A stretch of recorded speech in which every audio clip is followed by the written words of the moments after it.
பழமொழி என்னன்னா, அணை கடந்த வெள்ளம் போல. இதுதான் பழமொழி. கதை என்னங்கிறத பார்த்துட்டு வரலாம் வாங்க. அழகே அழகே எதுவும் ஒரு ஊர்ல சின்னசாமி அப்படின்னு சொல்லி ஒருத்தர் வாழ்ந்துட்டு வராரு. இவருக்கு என்ன குணம் அப்படின்னா, அவர் எப்பவுமே அவர்கிட்ட இருக்க பணத்தை வச்சு அங்க இருக்க எல்லா மனிதர்களையுமே ஏதாவது ஒரு விழா நடந்தால் அந்த விழாவில் அவர் தான் வந்து அவர் இல்லாமல் அந்த விழா நடக்கலை, அவர் வந்து அதிகமாக பணம் கொடுத்துருக்கிறார் அப்படி இப்படின்னு எல்லா மக்களும் பேசணும் அப்படிங்கிற மாதிரி அவர் நடந்து கொள்வார். அவருடைய குணமே அதுதான்.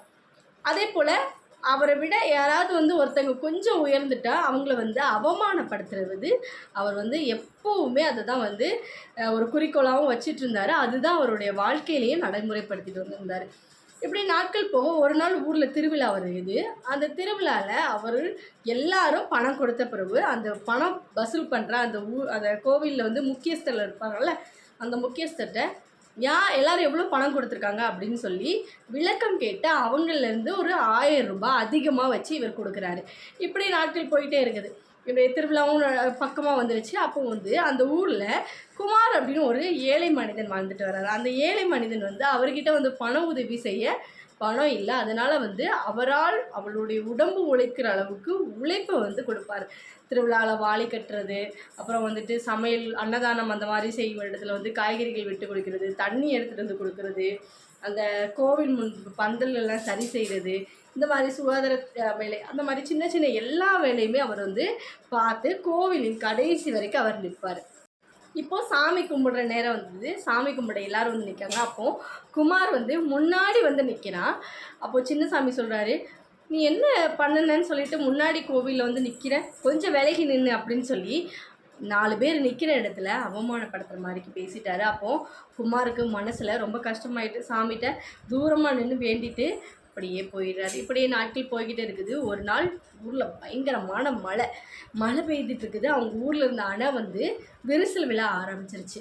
இப்போது ஊரில் இருக்கிற எல்லாரையும் வந்துட்டு குமார் கூப்பிட்டு வாங்க எல்லோரும் வந்து உதவி பண்ணாதான் நம்ம அணையை சரி பண்ண முடியும் அப்படின்னு சொல்கிறாங்க. அப்போ வந்து அணையில் சின்ன ஓட்டை விழுந்துருச்சு. எல்லா மக்களும் சேர்ந்து மணல் மூட்டையை அள்ளி போடுறாங்க. அப்போ சின்னசாமி வராரு. சின்னசாமி வந்து பார்க்கும்போது குமார் தான் அந்த இடத்துல வந்துட்டு முக்கியமாக நிற்கிறான்.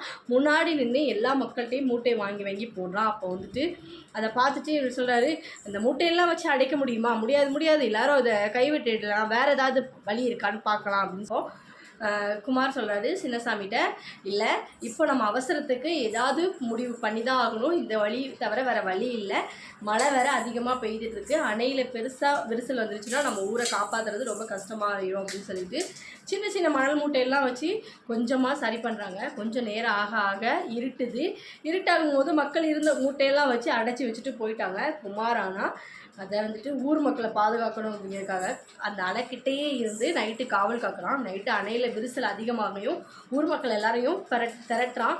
எல்லோரும் போங்க உயரமான இடத்துல இருங்க, அணை வந்து இப்போ கொஞ்ச நேரத்தில் உடஞ்சிரும் அப்படின்னு சொல்லிட்டு சொல்கிறான். எல்லோரும் வந்து உயரமான இடத்துல போய் உட்காந்துட்டாங்க. ஆனால் சின்னசாமி வந்து குமார் சொல்கிறத பெருசாக எடுத்துக்காமல், ஏன்னா குமார் ஏழை, அவன் சொல்கிறத எதுவுமே அவர் பெருசாக எடுத்துக்காமல் என்ன பண்ணார் அப்படின்னா, அவர் வீட்டு வாசல்லையே அவர் வந்து வேடிக்கை பார்த்துட்டு இருக்காரு. மற்ற எல்லா மக்களுமே வந்துட்டு உயரமான இடத்துல போய் ரொம்பவும் பாதுகாப்பாக இருக்கிறாங்க. அணை உடைய ஆரம்பிச்சிருச்சு. ஊருக்குள்ளே தண்ணி வேகமாக வருது. நம்ம சின்னசாமி நிற்கிற இடத்துக்கு வேகமாக வரையும், சின்னசாமி கழுத்தளவு வரையும் சின்னசாமிக்கு பயம் வந்துடுச்சு. பயத்தில் கத்த ஆரம்பிச்சிட்டா, என்னை யாராவது காப்பாற்றுங்க அப்படின்னு சொல்லிட்டு. அப்போது அந்த கூட்டத்தில் இருக்க எல்லாரும் வந்து வேடிக்கை தான் பார்த்தாங்க.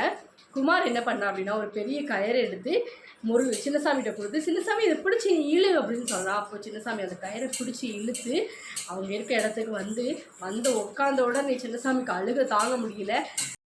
சின்னசாமி குமார் காலில் விழுந்து மன்னிப்பு கேட்குறாரு. மன்னிப்பு கேட்கும்போது ஒரு பெரியவர் சொல்கிறாரு, நீ காலம் கடந்த பிறகு செஞ்சு ஒரு பலனுமே இல்லை, ஆனால் அந்த அவமானத்தெல்லாம் மனதில் குமார் வச்சுருந்தான் அப்படின்னா உன்னை இப்போ வந்து காப்பாற்றிருக்கவே மாட்டான்.